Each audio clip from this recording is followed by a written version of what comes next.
Welcome to Ed Talks. My name is Dr. Janay Nugent. I am a faculty member in the Department of History and a Board of Governors teaching chair at the University of Lethbridge. We are guests on traditional Blackfoot land here at the University of Lethbridge.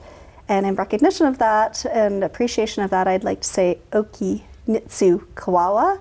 Welcome to our friends and relatives. Today, it is our pleasure to introduce and welcome Dr. Sienna Caspar, who is a faculty member in the Therapeutic Recreation Program located within the Faculty of Health Sciences. Welcome today. Thank you. Thank you. Nice to be here. Yeah. So I like to start these interviews by letting our viewers get to know you a little bit and how you came to the University of Lethbridge. So what was your sort of journey in getting here? I actually moved here from Victoria, BC, which produced a lot of very strange looks when I first arrived. And people said, "Oh, where are you from?" And I'd say Victoria, and they'd be, "No, that's backwards." And it wasn't an easy decision to leave Victoria. I've been here for almost 3 years. In January will be 3 years. I was doing my postdoc in a cross appointment at the University of Victoria and the Toronto Rehab Institute, actually. And my family all live in Victoria. Both my sons are going to UVic. And they had to do a bit of work to get me to apply to this position. But there was this, when I was informed about the goal, the vision of this brand new therapeutic recreation program, and I was encouraged to just come and at least see. And I thought, yeah, you shouldn't make a decision about something unless you have at least been there. And so I applied and came in for my day-long interview. And halfway through the interview, I knew I wanted to be here. I shifted from this, kind of convinced me, I'm not sure. I really love Victoria. My family's all there. This will be a major move. I would be the one that was leaving the nest. Right, yeah. Which was kind of backwards as well. And but it was the culture within our faculty, our dean, the fact that there was such collegiality and interdisciplinary support. Like it was obvious and it was palpable, and it was it was one of the most supportive environments that I had seen. And I wanted to be a part of that. And then I also really wanted to be a part of this exciting journey of building a program from the ground up. Right. And being able to really make it, or be able to participate in making it in the very best that it can be. And there's something special about not having to renovate. But and build something from the ground up, and to be able to be a part of that. And I've never regretted the decision. Like it's so obvious to me that I'm supposed to be here. So you're one of the founding faculty members then of Therapeutic Rec program. Yes. Oh, that's very cool. Yes. Yeah. And so what is therapeutic recreation exactly? What is it? That's most people's first question is, what is that? So therapeutic recreation, we as a discipline, we work with people with all forms of disabling conditions, and also marginalized individuals, youth at risk. And we use recreation and leisure kind of as a modality to help them function at their very highest level, to help them be able to continue to self-define themselves in ways that are meaningful to them. So the best way to really describe it, to describe what therapeutic recreation is to give you some examples. Yeah. So my background is, and the group, the population that I've worked with for over 20 years as a clinician is in long-term care, and specifically in dementia care.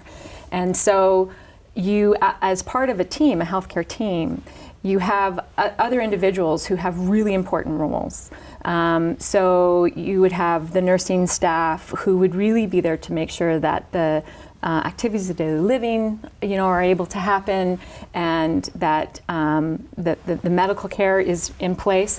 The recreation therapist is the person to give that person, to enable the client to have a reason to want to get up. Oh, to have a reason to want to engage in these activities of daily living to have purpose and meaning, to have still joy. So if you are now in a long-term care facility and you identified yourself as a piano player, we would want to make sure, how do you still enable you to identify yourself as a piano player, regardless of the decrease in functioning or even your living environment. For individuals who may have had a spinal cord injury, if you identified yourself as a skier, and this has meaning to who you are, the recreation therapist is going to figure out, how do we enable you to still ski? Right. So you've seen those can skis. So we and you have to have the occupational therapist and the physiotherapist and you have to have all the rest of the team to enable the person to, get up and get their activities of daily living through, which include things like their oral care, their caring for their body, how to cook, how to get around in a wheelchair. But the motivation to do all that requires that there must be something else. Right. And that's where recreation therapy kind of comes in and comes into the team and really ensures that that your whole self is well. Your whole self is healthy, if you will. So it's a holistic approach to wellness that looks at the social, emotional, spiritual, cognitive, and physical as well needs of the individual. Oh, that's super inspirational. And I love my field. I can tell, and you make me really amazed and inspired by it as well. I mean, it just sounds like you create such a quality of life for individuals that you are working with your clients. Yeah, it's an amazingly fulfilling career choice because you get to work with individuals and hopefully, if you're doing it well, you're creating this safe space for them to take a risk, for them to say yes again, for them to challenge themselves and also to still feel as whole as possible, regardless of whatever it is, the disabling condition that they may be experiencing. Right. Yeah. So what do students experience then taking the program? Well, we are a post-diploma program, and we also have an after-degree component. So all of the students who come into our program already have a diploma in therapeutic recreation. When we started, we had contracts with just 2 diploma programs. They were both here in Alberta. We now have, I believe, between 6 and 9 contracts, and it's from across the country. Oh, wow. So in Alberta, and also in many other parts of the country, you can already practice therapeutic recreation with a diploma. And that is changing. So in Alberta in 2021, we're going to be changing so that it will be a degree to entry to practice. And so what we do is we enable students to come who already have a diploma, and we, in 2 years, advance their degree to a full degree. So they end up with a Bachelor of Therapeutic Recreation. Right. Yeah. So they would have got their diplomas usually at a college, a community college of some. Yeah. So Lethbridge Community College in Northwest here in Alberta, Yeah. and then others across the country as well. And so when they come to the university, what sort of classes will they take? And what classes do you teach? So our curriculum is set really driven by what's called CART accreditation standards. We will be going up for it's an international certification program for therapeutic recreation education, and so they have to take a lot of TR specific courses. And part of the reason for that is also because we have a mandate of not just ensuring that we're meeting CART standards, but also, and part of that is ensuring that all of our students who graduate from our program are qualified to sit for an international certification exam, and then be able to have the status of a certified therapeutic recreation specialist. That puts a whole lot of requirements on us. So all of the practicums that our students do have to be under a certified therapeutic recreation specialist. All of the instructors who are who were here in our program, and the faculty. We had it was a long time to actually get our faculty all hired, because we all had to also be certified therapeutic recreation specialists. Yeah, so there's lots of standards. So they take, so the courses that I teach, I teach research methods specific to therapeutic recreation. I teach facilitation and therapeutic recreation, which is really about working with people and creating that inspired motivational environment, and understanding how to adapt to needs in the moment. It's all of the courses that I teach are applied. And that's one of the things that makes our program, I think, a bit unique, in that we have to demonstrate, or we have to ensure that our students not only demonstrate that they have the knowledge of therapeutic recreation, but they also have skills. Right. So they have to, prove or that they have not just they can't just know what to do. They also have to demonstrate that they know how to. Right. And that's a whole nother level of teaching. Right. I believe. So facilitation, and then I also teach processes and techniques, and that's all about the documentation, assessment skills, creating care plans, outcome measures, those types of things. So very applied. It's such a different field than what I do. Yeah. Right? Yes. When I study, I go to archives, I study documents, I try to figure out what people were doing in the past and why it was important. And but for you, it's so much more present and individuals and situationally specific. And so, and that's interesting so how do you teach students to apply their skills in situations where every one of them, every individual you're dealing with is so very different? Yeah. So the other course I teach is also administration. Okay. So this is leadership. Most of our graduates, our graduates, when they graduate as a degreed recreation therapist, many of them, their very first job may actually be at a middle management position. Oh, really? And have supervision of recreation assistants.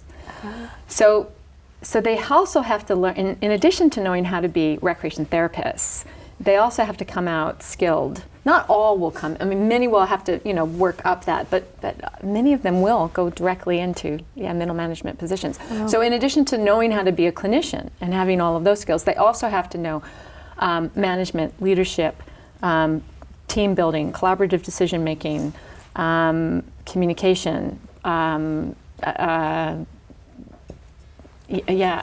managing challenging behaviors, all of those things, and all of those are transferable both ways from their clinician duties, but also management duties as well. So how do we do that? In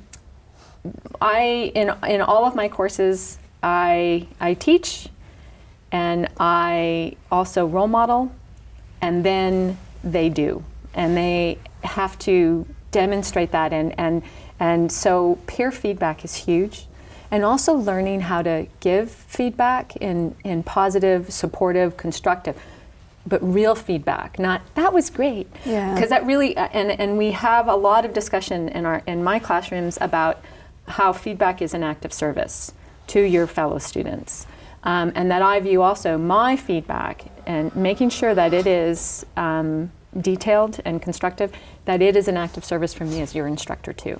Right. I'm not going to coddle you. I'm going to be really honest, because this is your opportunity here in this classroom to challenge yourself, to try new skills, to learn where your strengths are and also where you need to grow. But it's not easy. They have to. Public speaking is a lot of what you're doing when you're doing facilitation. For many people, this is a huge fear-producing thing, and especially in front of your peers. Yeah. And they have to do that in this course. And they have to immediately receive feedback from their classmates. Right. And everyone's in it, though, together. And it creates this, I think, really rich learning environment. And also, though, it also helps them learn about relationships And that's such an important part also about being a recreation therapist, is your relationship with your clients, your relationship with your fellow coworkers, your relationship with your supervisors, because you're almost always going to be working on a team on some level. And so I would say our cohorts, once they graduate, they're very tight. They know each other well. They have been through a journey together in this 2 years. Yeah. And from what we hear, they stay connected, which is really important because it is a field that's not well known. Yeah. And so they need to keep those that support system, that network from their classmates moving forward. Yeah, especially when you're in your early years, right? Yeah. I'm not sure I answered your question though. Well, yes. Yeah. And I want to pick up on the feedback even more because constructive feedback is a challenging thing, right? It's nobody knows how to take that or give it naturally, right? No. And it is something that needs to be taught, and it's something that you need to learn to be open to. And so even the way that I provide feedback from a first-year class to a fourth-year class is very different, right? Yes. Because the first-year students are not used to getting constructive feedback. They feel it's criticism of their work. Yes. And so I spend a lot of time talking to them about constructive feedback and what this is intended for and your journey through university and how, we're giving you that feedback so that you can see where you can grow and where you can develop and really hone your different skills. And by the time that I get to fourth year, I can just be like, these are all, here's all the stuff that was great, and then here's all the stuff that you can keep on working on. And they know it, and they want it. And if you don't give it to them in great detail by the fourth year, they're like, come on, where's my information? I don't want just an A. I want to know why I got that A. Exactly. I want to know what was good about that. But it really is to train. It takes a lot of time and a lot of energy. And then I've tried to do like peer feedback, which I think you do. And I'm not good at it. I'm not at all, because I get a lot of the, that was great, and because everybody feels like they're being mean if they give constructive feedback and that sort of a thing. So when I figured out how to frame it as being of service. Right.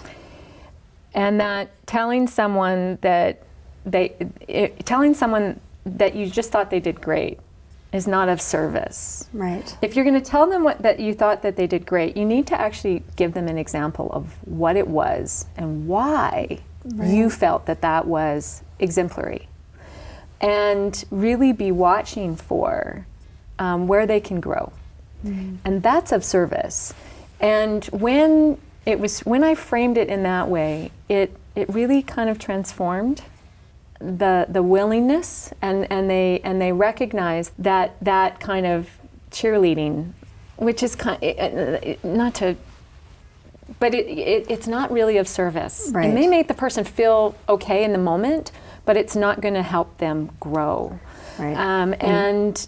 And ensuring that is a safe space. Now, I will say that I have had a couple of students where it just didn't matter how hard we worked at ensuring that it was absolutely constructive, that they received both positive and feedback on where their strengths were and also where they could grow. That I have had a couple students who just felt eviscerated. Oh, right. And it didn't matter how hard I worked at that. And I think, though, it's worth that risk. Because if I were, because of one of those, that one or two students who struggles with this, if I were to remove that, the massive learning that is occurring in the classroom would be decreased. Right. And I'm not willing to do that. And I also believe that learning how to take constructive criticism is an important professional skill. Yeah. And if they don't get it in the classroom, they're going to get it. They're going to end up, so it's another. This is going to sound right. It's another learning opportunity. Right. And to really, then bring that person into my office and let's talk about constructive criticism and what you're able to hear, because sometimes, and we know this, and I talk about this, we know that when we hear something negative, it sticks. When we hear things positive, it's like it rolls off of us, and we talk about that as well. And in fact, I read an amazing, and I thought this was so fascinating. and I may get this wrong, but it's like an evolutionary explanation for that. Why negative feedback sticks to us and positive doesn't. Oh. Yeah, there's this one hypothesis, and it's because, when we were, out in the land, and we were having to constantly scan the horizon for danger. And if there wasn't danger there, we just looked right past it. So the beautiful sunset, there's no danger. That's not that really, and the nice trees and everything. Oh, lion. Focus on that. We need to focus on that. Right. That produces, like the, and it's almost like when the students are all giving feedback and they're saying, oh, I really like this. I thought this was really good, blah, blah, and the brain is almost doing the same thing. Oh yeah, okay, that's safe. That's really safe. That might feel pretty good, but that's safe. And then, you were speaking a little bit too fast. Right. That's not so safe. Right? Now I'm being criticized, and so that sticks. Right. And so it's that importance of, so one of the things that I've thought about doing is getting the students to reiterate back what they heard. Oh, very interesting. So that they so we ensure that they heard the positive things. Right. And if they can say those and I also could work on this. And that's me evolving as an instructor, where we have this really open, this is all going to be about feedback, we're all learning together. Yeah. Because it was my first time of having a student who just could not hear any constructive criticism. Right. Like, it was really devastating to them. I like getting the students to write what they heard as well, because if you've got the students also giving the constructive feedback, that gives them some feedback on how they did. Yeah. They're giving their constructive feedback. Did they hear what you were trying to say? And it also could be that when there is a critique, that the critique could have been misheard. Right. Yeah. And that gives the other student an opportunity to clarify. Oh no, I meant this, and I really hope you heard that. Yeah. So I'm probably gonna, I am gonna add that into that course when it's that feedback in the moment, because it is very raw. Like you finish doing a facilitation, it is like a public speaking presentation. Yeah, your adrenaline's going. And instantly you are like on stage getting feedback. Right. From your peers. Right. Wow. Nothing simple about that. No, for sure not. But they sure grow, and they sure learn. And they learn from also, the other thing that the students have told me is that they learn from giving that feedback, because they're watching, and they've also told me when they go out into the field and they're watching professionals, especially when they're doing their practicum, they learn how to watch that facilitation. Yeah. And to look and see what's working and what's not. And they're learning much more, like learning how to observe is also an important skill. Yeah, and I find that so much too. I always say this to my grad students, that grading at first seems like an onerous chore, right? Like everybody loves teaching and talking, but writing and assigning somebody a grade, it's uncomfortable, and giving them feedback is uncomfortable.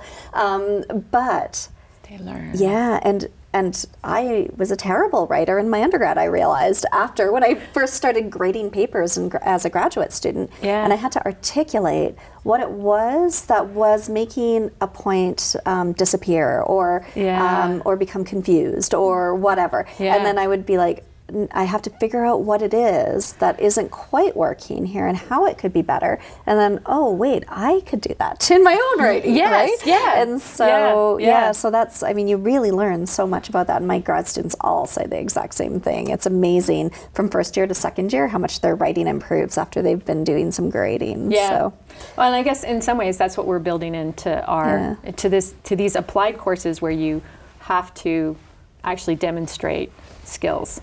It's in front of your peers, and there's that peer, so they're watching, and they all in the evaluations of these courses, it's fairly unanimous. They say that they learn as much from giving the feedback as from doing and from watching. And they get marks on the quality of their feedback. Yeah, I was going to ask you about that. Yes. And I think that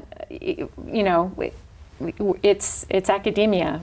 it's driven by marks. It's just true. I've tried to just say, hey, here's something that would be really great for your learning, and this really small portion of students will take that on, and understandable because they're stretched very thin. Many of them are working and they're in classes full time, and so if it's not going to count somehow, why would they put that extra energy into doing it? Because it is part of it. And I have no problem giving marks, because I know they're learning from this. Right. And if there is a mark attached, they're going to put more effort into it. Right. Yeah. Yeah, and it seems like such a clear skill for your field as well. Oh, absolutely. Yeah. Absolutely. Yeah. So you have the added joyous Online. How do I do this online? Thank you. Yeah. I was like, how should I say that? So our program is, I believe, the only program in the university that has both. We have full-time students on campus, and we have a parallel full-time students online. Right. And it used to just be, I shouldn't say just, it used to only be part-time students, but we had such, based on feedback from the students who were doing it online, they've asked us to offer the option of being full-time as well online. Wow. So we have every course that we are teaching in the classroom, we are also teaching online. Wow, every single one. Every single one. Oh, wow. So you can get this degree completely online. And we have students enrolled from British Columbia all the way to Newfoundland and everywhere in between, which means that we have a very diverse group of students, because all of those different diploma programs have different curriculum, and we're not able to set that standard at all. Right. It's based on their own, and also many of these students have already worked in the field, some of them for years. Right. So they actually have clinical experience. So we have this very diverse group of students coming in, and we have exactly 2 years. Not in online. Online they do have longer, but in the classroom we have 2 years. So, and then so there's this, online has its own benefits and also its own unique challenges in the teaching environment. And I think that when you have an applied degree and you're doing it online, where you have to actually demonstrate skills, there's a whole nother level there. Right. And how do you actually get at that? And so I've spent a lot of time working on that. I shouldn't say I've figured it out, but based on the students' feedback and evaluations, it seems to be working. So in my processes and techniques course, where they have to learn and demonstrate documentation skills, assessment skills, care planning skills, what I did, and also, once again, part of why I always include peer feedback is that they learn so much more from each other than if they're just learning from me. Right. I mean, I have knowledge to give and feedback to give that I think is valuable, otherwise I wouldn't be doing this. But I certainly don't have as many perspectives as if we include everyone in, and that wisdom that comes into the classroom, whether it's online or in the physical classroom. And so in one of my online courses, what I do is I teach them, for instance, how to write a care plan. And I video record my lectures, because students all, again, they learn differently. Right. And so we need to accommodate that even in the online platform. And that's more challenging than in the classroom, because you don't have that immediate feedback to see who's with me, who's not, how do I need to adapt. Right. It's not as immediate. And so I record all of my lectures, so they get to hear the nuances, the stories, the why this is important, sometimes that's what makes the lecture stick. This little additional piece of information that makes them understand why I want them to know this. Right. Yeah. It also makes it come to life. Anyway, so I record my lectures, and then they have to take their first stab at actually completing this skill, and they have to post it, and they have to post it to the entire class. And Is it a video recording of them, no, or is it a written? It's a written. Okay. It would be a written. And so they post this skill, and for many of them, it's the first time they've tried to write this, like do this. Yeah. And then they get a mark for that. It's a small mark, like there's not a lot of, because I know for many of them, and they say when they first try this they feel like they've been thrown into the deep end, and very publicly, kind of. But then once you post, then you're able to see what other students have written, their first post. And the students all have to read at least, depending upon what the task is, 3 to 5 other students' posts, and they have to give them feedback. So again, they are learning from watching other people, and then they're receiving feedback from not just me, but from their classmates. And when you, again, just like you said, from your graduate students, when you're actually reading someone else's attempt at this skill, you are learning because you're knowing what you're looking for. And then they learn by reading others, and then they learn by providing that feedback. And then their feedback actually gets marked almost as equally as their original post by me. So it makes it quite onerous for me because I have to mark the original post plus all the feedback posts. So depending on, so on average I was reading almost 120 to 125 posts per week. Oh my gosh. Yes. That's a lot of grading. It's a lot. But it was worth it because across the board, the feedback from the students is, I originally hated this format, but I learned so much from it. And then, and as they learn it almost, you can see them become more and more comfortable with this format because they kind of get excited. Okay, here's my stab. And they'll say, and they actually put, can't wait to receive your feedback, at the bottom of it from their fellow classmates. And so they start learning in community, and they start to get to know each other, even though they're from across the country. And then, and I think that this is really important, what I'm doing is I'm building skills that way, and then they have a larger assignment where they get to actually demonstrate their learning, and that one I only grade. Oh, okay. Right. Yeah. So it's almost like practice. Yeah. And practice by reading others and giving feedback is huge.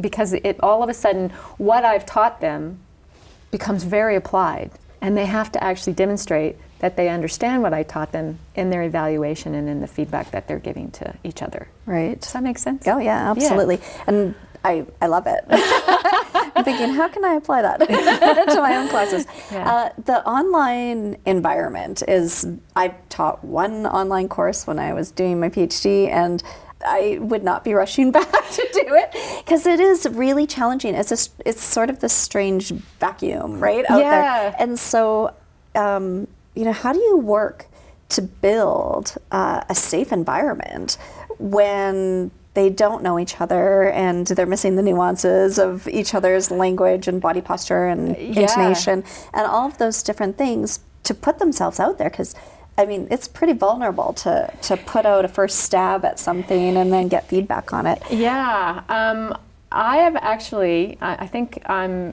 unique definitely in this institution in that I've taught more online courses than in the classroom courses throughout the duration of my teaching experience. Oh, no. You must be. And I learned a lot of things the hard way.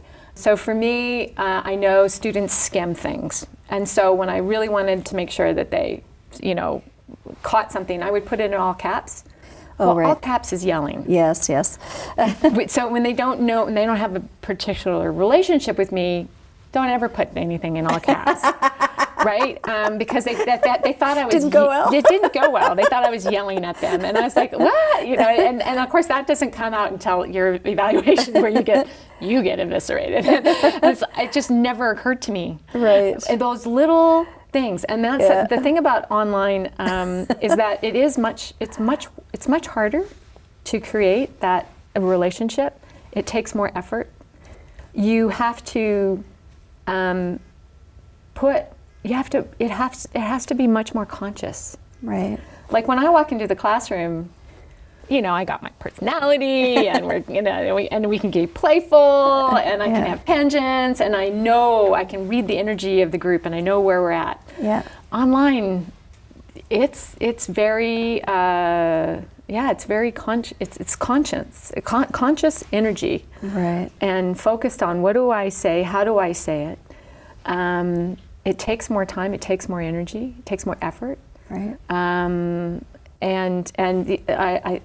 think I also chatted to you a bit and said it's also that the hours of teaching, it feels like you're working 24/7. You're teaching 24/7, because especially when you have students coming from across the country, so there's different time zones. Many of them are working full time.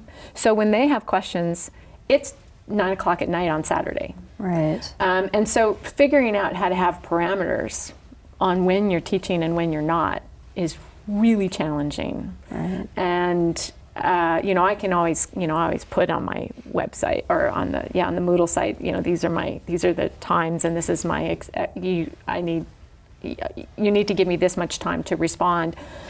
But the reality is, this is an environment where people expect instant response, instant gratification, and many of them are working under really tight timelines. They've got kids, They've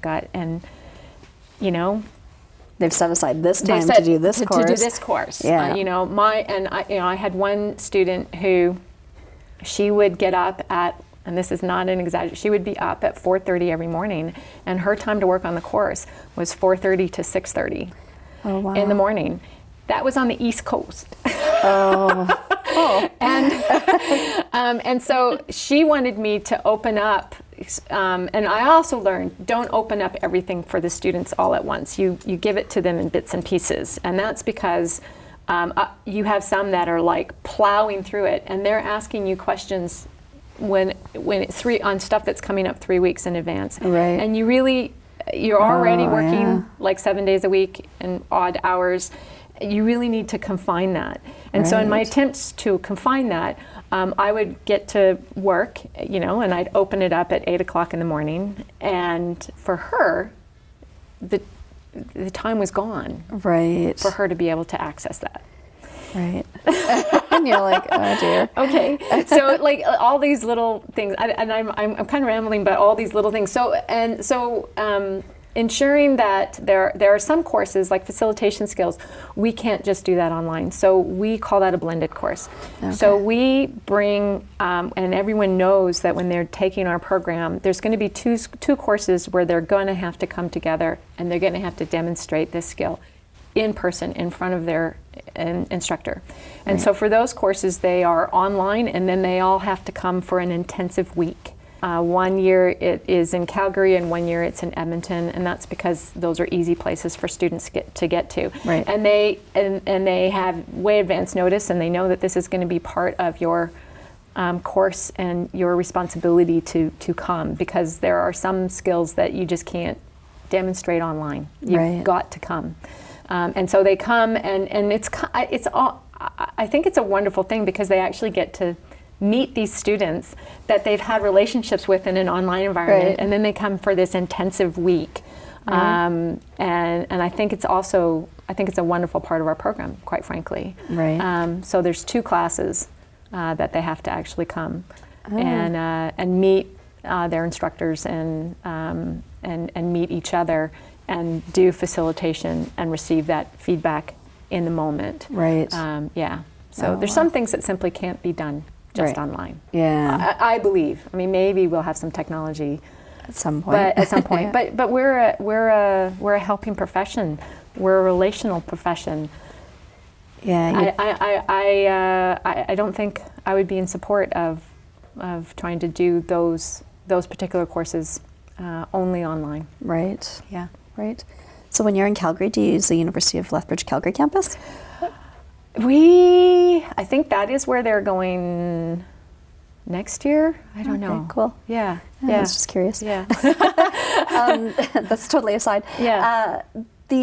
So when you're online, what platform do you use to do use all Moodle. of this? Moodle. So Moodle is a classroom management software. It's a classroom management software, and I could not have done it without the support from the Teaching and Learning Center. They are amazing here. I think, like, kudos. I often have joked with them that I should have like frequent flyer points with it. But it's the support from that center for really getting creative and developing an online platform through that is exceptional here. Right. You know, I'll go to the teaching center saying, okay, I want to try this, and they will help me figure out how to make that work within the platform. And I would say 100% of the time they've succeeded in doing that. Oh, wow. Yeah. Yeah. And it's their creative, their creativity, and also their passion for teaching that produces, you know, produces my ability then to go for it and to try new things and stuff. Like, like I can't take credit for, I knew I wanted to record my videos, my lectures, and put them, and then I just go there and they're like, oh, you should use this, and this enables them to watch them on their phone. So they can watch my lectures right on their cell phone, wherever they are, because of the platform that I was encouraged to use by the Teaching and Learning Center. Oh, wow. That's so, you know, when great. they're on the bus, you know, they can do their homework as they're doing their commute or whatever, or something like that. Yeah. Right. So they don't. It doesn't have to be in any. So that was them. We're very lucky to have our teaching center here at the University of Lethbridge. I think we're quite unique, and I absolutely believe that. It's again, when I say there's no regrets for me locating myself here, because it's important to me to be in an institution that values teaching as much as research, that puts it in an equal place of what we say is important to us. And this institution absolutely does that. And it's one of the reasons why I wanted to move here. Right. That's good to hear. Yeah. It's good that we didn't disappoint. No, not at all. If you had to kind of boil down your pedagogical goals, what would you say is the main thing that drives your teaching? You've got a lot of passion. I have a lot of passion, which is great. Yeah, and that is one of the things that the students talk about. And then they tell me that my passion is infectious, which is good, because they need that. Therapeutic recreation is a relatively speaking new field, and you're often the only one in your healthcare team, and you're often misunderstood. You know, we often get labeled as the fun and games person, not the real therapist kind of. And so you have to believe in what you're doing, and you have to have your own fire to keep you moving forward in that. Despite some of it, and we also are having to fit into a medical model, and we don't fit into the medical model well at all. So you kind of feel like you're constantly swimming upstream. That just comes natural. I don't know if that's like my philosophy, but my philosophy is to motivate, inspire, and to share that passion, I guess. So that's important to me. The most important thing to me, though, is that I want everything that I teach, I want it to be applied. I want them to, if it's worth teaching, it should inform their practice. Right? And so if I've taught them something and they just know it, but they don't know how to take that and put it into their practice, then I've missed. Then I haven't finished. I haven't achieved what I want to do. Right. So to be able to actually translate knowledge into practice is my biggest focus, and to ensure that they get it. Do you know what I mean? Yeah. Like, there's a difference in saying, yeah, I know that this is a model for TR practice, but how does that, I don't care if you can fill out that model and tell me where it came from and who wrote it. I care that you know how to take that model and apply it.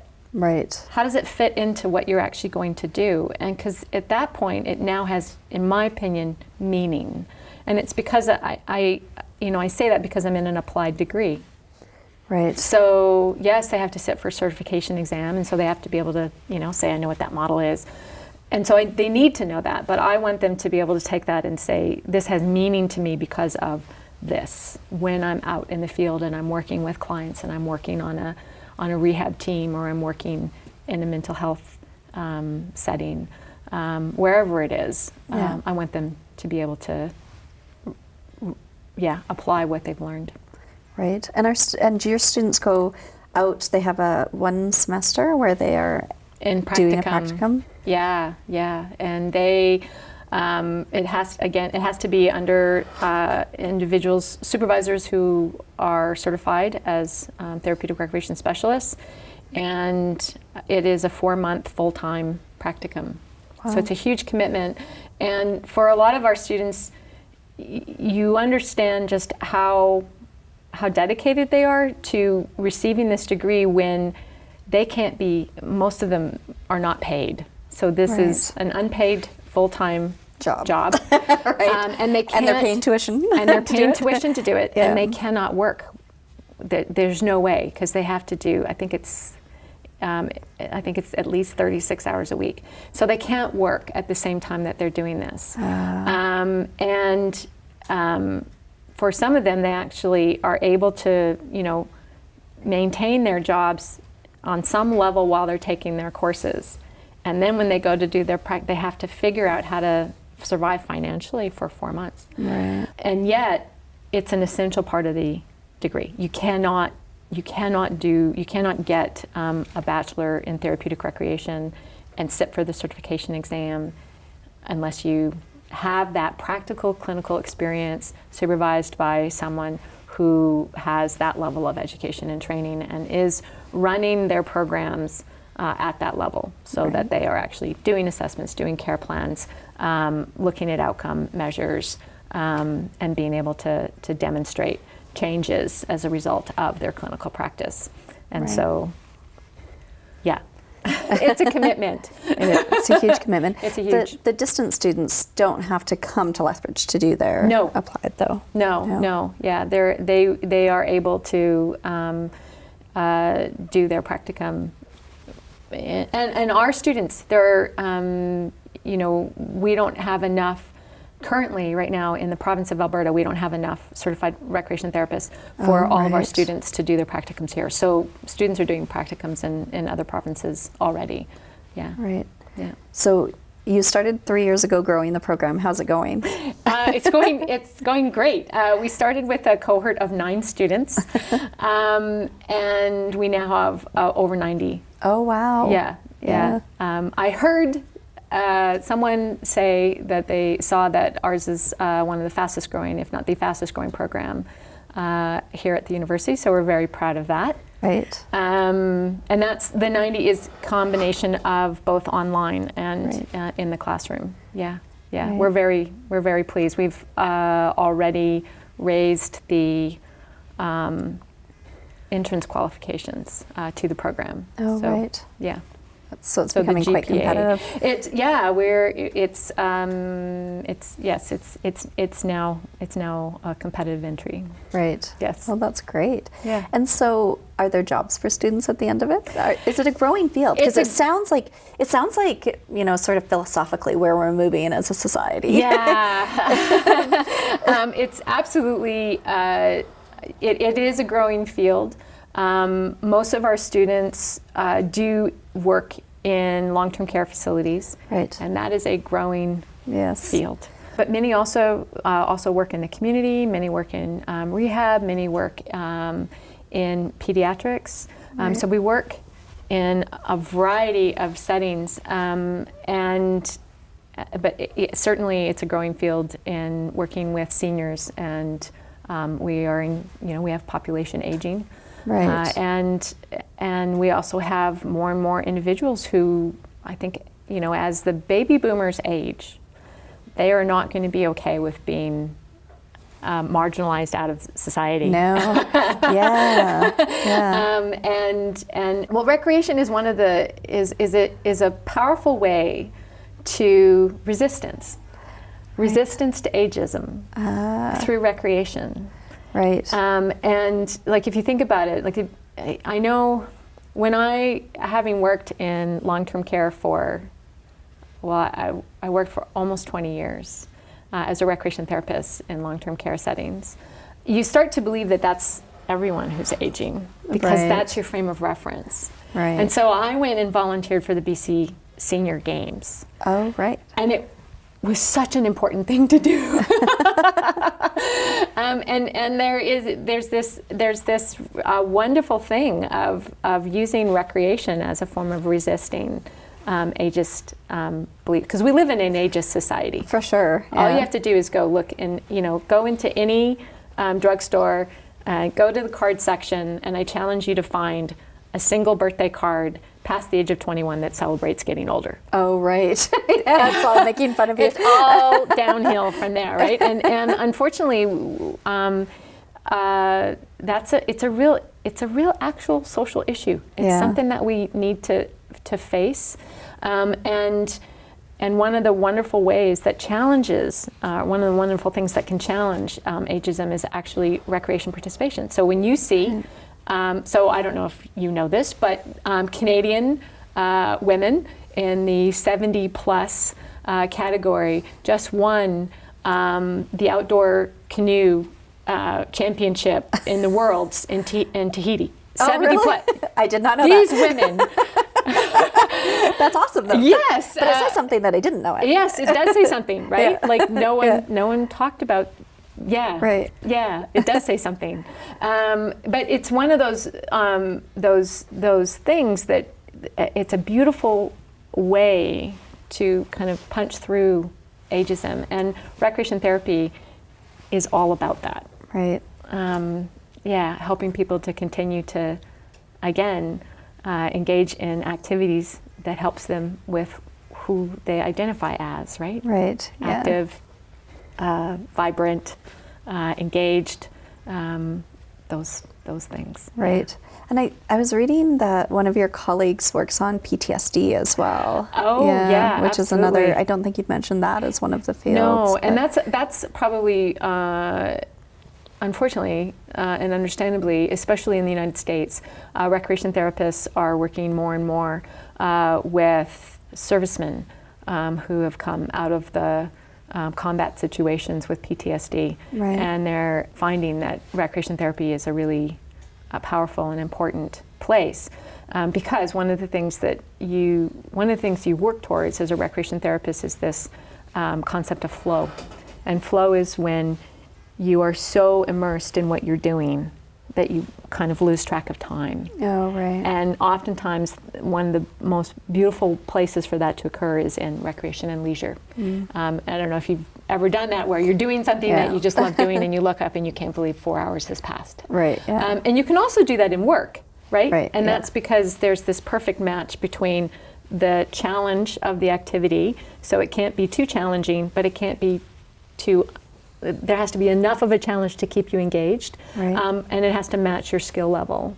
And it's this, Csikszentmihalyi is the gentleman who wrote the theory of flow theory. So that's right. one of the theoretical foundations of therapeutic recreation. Right. So enabling people who have experienced PTSD to go into a place of flow, because what they're able to do is have a positive experience and to disconnect from that trauma, Right. even for this amount of time. Right. And it can be so, have such incredibly positive outcomes, both physically, Right. because you're able to have this calm pleasure in your Right. body physically, but also obviously emotionally and cognitively. Right. Yeah. Wow. Okay, so I have time for one last question. Okay. and I like to ask. I love asking my colleagues this question, which is, and hearing their answers. So when the students walk across the stage at convocation and get their degree, what is your hope that they will take with them from what you have taught them? Oh, so many things. The biggest is that I want them to believe in themselves. I want them to have their own passion, their own fire, and I want that to be part and parcel with their confidence in who they are, that they do know this, that they, and also that what they have to offer is important. Right. They've learned they've learned the skills. They've learned the skills. They know them. It hasn't been an easy journey. We don't allow it to be an easy journey. Right. We challenge them. We push them. We grow them. They grow themselves. And I want them to walk off that stage feeling honestly and authentically, I can. Right. And yeah. That's awesome. Well, thank you so much. It's been such a pleasure speaking with you today Thank you. Learning all about your field, which is a cool field, and about all of your pedagogy and teaching practices. Thank you. Thank you.